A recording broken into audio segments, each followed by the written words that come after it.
संपूर्ण देवमंडळी वैकुंठामध्ये येण्यासाठी निघालेले आहे.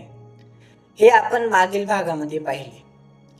तोच क्षण जातो जातो उजळलेल्या आसमंतातून ढगांना पार करत 4 सुवर्णरथ येताना दिसले. महादेवांचा नंदी, इंद्रदेवांचा ऐरावत धावत येताना दिसले. त्या सुवर्ण रथामध्ये त्रैलोक्य मुरारी ब्रह्मा, आदिशक्ती माया, पृथ्वी माता व सोबत काही देवगणही होते.